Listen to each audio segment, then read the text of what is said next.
If we took all of the gold that has ever been mined in all of human history and put it all in one place, it would look like this. A giant cube of 23-meter sides. Well, 45% of it is used for decoration and jewelry. You've got a small portion of all this stuff that gets used for industry. Stuff like the fillings in your teeth or electronic components that use the special properties of gold to work. However, a significant portion of all this gold is simply sitting in vaults around the world, in the form of bars, gathering dust.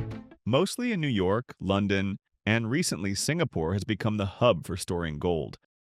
All because of the geopolitical security it offers to governments and investors.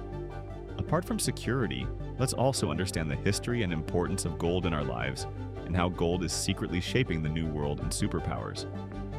Long before money existed, before kings, banks, or borders, a human picked up a strange, shiny yellow stone from a riverbed. It didn't rust, didn't break, and it shined like the sun. That moment changed history. In ancient Egypt, over 5,000 years ago, gold was called the flesh of the gods. Pharaohs believed it could carry them into the afterlife. When the tomb of King Tutankhamun was opened in 1922, after being sealed for almost 3,000 years, it revealed over 110 kilograms of pure gold. Even today in modern India, hundreds and thousands of kilos of gold, worth millions, are regularly gifted to idols of gods and are stored in various temples. In the Vedas, gold was called Hiranya, a symbol of purity and immortality. In a country where millions of people starve every day, the people take out loans to gift gold to their daughters and sons-in-law as wedding gifts. So, how did a sacred metal of the gods in some civilizations become the backbone of human power? By the 1800s, much of the world followed the gold standard. Every currency note could be exchanged for real gold in a vault. This meant that governments could not print unlimited currency. Every note represented a fixed amount of gold stored in reserves. This system created stability and trust in money across borders. But then the modern-day war began, and by the end of the Second World War, the U.S. owned 66% of all the gold ever mined. This gave the U.S. an advantage that followed the dissolution of the gold standard and gave birth to the dollar standard. But in 1971, U.S. President Richard Nixon made a historic decision. He ended the gold backing of the dollar. From that day, money was no longer tied to gold. It was tied to trust. Now, everything from oil to food was traded in dollars.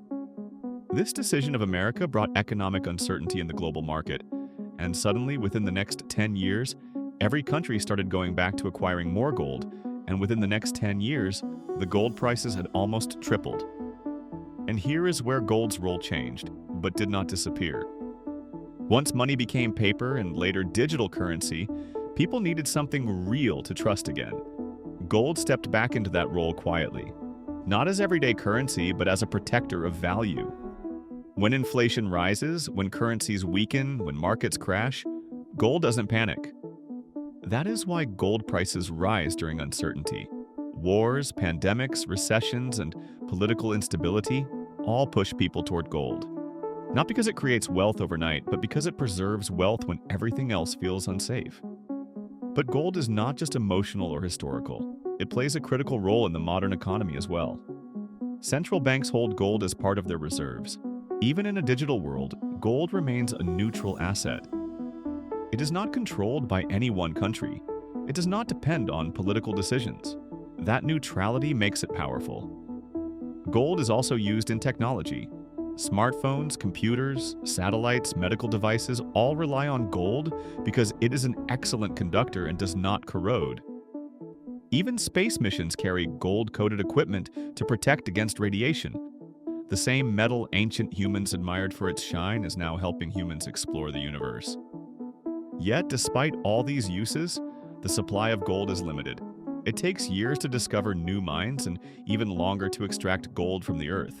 As population grows, economies expand, and uncertainty increases. Demand keeps rising while supply struggles to keep up.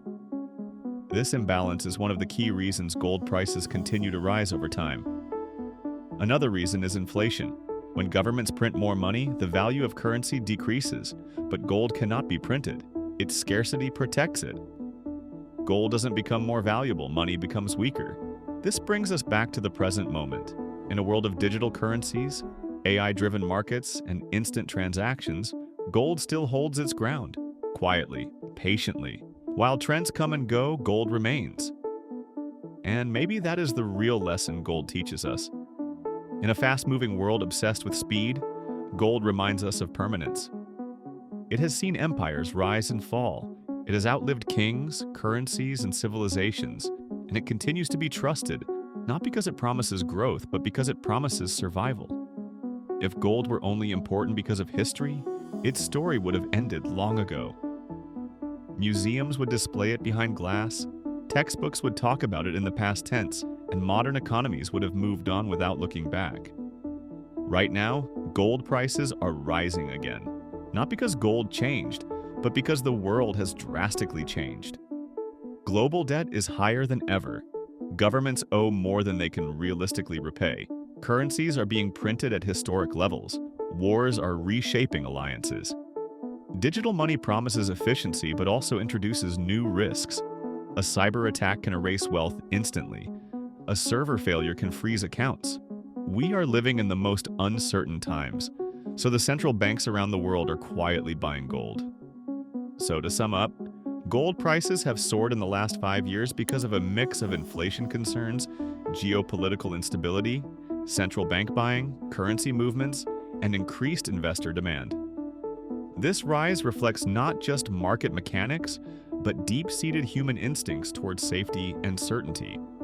If you like this video, subscribe to the channel and let me know what is your opinion on the rising gold prices in comments box below.